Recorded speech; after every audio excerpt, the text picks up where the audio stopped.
మీ తాకట్టు బంగారం కష్టాలకి good bye చెప్పండి. వెంటనే ఎన్ గోల్డ్ కి కాల్ చేయండి. వందే మాతరం భారత స్వతంత్ర సంగ్రామంలో కోట్ల గొంతుకలను ఒకే తాటిపైకి తెచ్చిన జాతీయ నినాదం. కానీ ఇప్పుడు అదే జాతీయ గేయం చుట్టూ మళ్లీ తీవ్ర రాజకీయ దుమారం రాజుకుంది. కాంగ్రెస్ పార్టీ ఈ గేయంలోని మొదటి 2 చరణాలను మాత్రమే ఆలపిస్తామని స్పష్టం చేస్తుండగా, కేంద్రంలోని బీజేపీ మాత్రం మొత్తం 6 చరణాలను పాడాల్సిందేనని పట్టుబడుతోంది. అసలు 150 ఏళ్ల చరిత్ర ఉన్న ఈ వందే మాతరం వివాదం ఏంటి? కాంగ్రెస్ అభ్యంతరాలేంటి? కేంద్ర ప్రభుత్వం తెచ్చిన నూతన చట్టం వెనుకున్న అసలు విషయాలేంటి? Let's watch the story. 1875లో బంకిం చంద్ర చటోపాధ్యాయ వందే మాతరాన్ని రాశారు. 1881లో ఆయన రాసిన ఆనంద మఠం నవలలో దీనిని చేర్చారు. 18వ శతాబ్దపు సన్యాసుల తిరుగుబాటు ఆధారంగా వచ్చిన ఈ నవలలోని కొన్ని భాగాలు ముస్లిం లీగ్ అభ్యంతరాలకు కారణమయ్యాయి. ఈ గేయంలోని 4, 5 చరణాల్లో మాతృభూమిని దుర్గాదేవి, లక్ష్మీదేవి, సరస్వతీదేవిలతో పోలుస్తూ వర్ణనలు ఉంటాయి. ఒకే దేవుడు, ఆయనే అల్లా అనే సిద్ధాంతాన్ని నమ్మే ఇస్లాం ఆచారాలకు విగ్రహారాధన లేదా మాతృభూమిని దైవంగా భావించి మొక్కడం విరుద్ధమని అప్పట్లో ముస్లిం నేతలు వాదించారు. ఈ వివాదంపై జవహర్లాల్ నెహ్రూ, విశ్వకవి రవీంద్రనాథ్ ఠాగూర్ అభిప్రాయాన్ని కోరారు. మొదటి 2 చరణాల్లో ఉన్న మాతృభూమి వర్ణన అందరికీ ఆమోదయోగ్యంగా ఉందని, మిగిలిన చరణాలు ప్రత్యేక మత సంకేతాలతో కూడినవిగా ఉన్నాయని ఠాగూర్ నెహ్రూకు లేఖ రాశారు.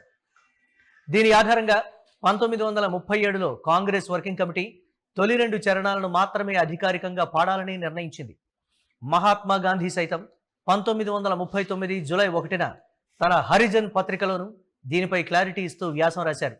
ఎక్కడైనా ఎవరైనా అభ్యంతరం చెబితే సభల్లో వందే మాత్రం పాడటాన్ని విరమించుకోవాలని గాంధీజీ స్పష్టం చేశారు.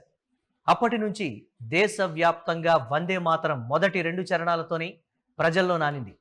ఇక 1950లో రాజ్యాంగ సభ కూడా మొదటి 2 చరణాలకే జాతీయ గేయం హోదా కూడా కల్పించింది. అయితే కేంద్ర హోం వ్యవహారాల మంత్రిత్వ శాఖ 2026 జనవరి 28న అధికారిక కార్యక్రమాల్లో మొత్తం 6 చరణాలను ఆలపించాలంటూ నూతన నిబంధనలను నోటిఫై చేసింది. కొత్త చట్టాన్ని తీసుకొచ్చింది. Prevention of insults to nation honour సవరణ చట్టం 2026 ద్వారా 1971 చట్టంలోని సెక్షన్ 3ని సవరించింది. జాతీయ గీతమైన జనగణమనకు ఉన్నట్లే వందే మాతరానికి కూడా సమానమైన చట్టపరమైన రక్షణ కల్పించింది. ఎవరైనా ఉద్దేశపూర్వకంగా వందే మాతరం పాడటాన్ని అడ్డుకున్నా, పాడే సభకు అంతరాయం కలిగించినా అది నేరంగా పరిగణిస్తామని స్పష్టం చేసింది. కేంద్ర ప్రభుత్వ అధికారిక నిబంధనల ద్వారా వందే మాతరంలోని మొత్తం 6 చరణాలను పాడాలని సూచిస్తోంది. 1875లో పుట్టి 1905 నాటి స్వతంత్ర సమరంలో వేలాది మంది ప్రాణత్యాగాలకు ప్రేరణగా నిలిచిన ఒక చారిత్రక గేయం.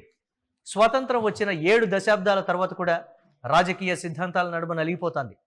ఇక స్వాతంత్ర పోరాట సమగ్ర రూపాన్ని గౌరవించడమే తమ ఉద్దేశమని బీజేపీ స్పష్టం చేస్తోంది. కాంగ్రెస్ పార్టీ దశాబ్దాలుగా మైనారిటీలను సంతృప్తిపరిచే బుజ్జగింపు రాజకీయం చేస్తోందని బీజేపీ ఆరోపిస్తూ ఉంటే, రాజ్యాంగ సభ ఆమోదించిన నిబంధనలను కాంగ్రెస్ సమర్థిస్తూ పార్లమెంటరీ చర్చ లేకుండా ఏకపక్షంగా నిర్ణయాలు రుద్దుతున్నారని తిప్పికొడుతోంది. ఏది ఏమైనా దేశ స్వాతంత్రం కోసం ఊపిరి ఊదిన ఒక చారిత్రక గేయం దశాబ్దాల తర్వాత కూడా రాజకీయ సిద్ధాంతాల నడుమ రచ్చకెక్కడం నిజంగా దురదృష్టకరమే అంటున్నారు ప్రజాస్వామ్యవాదులు.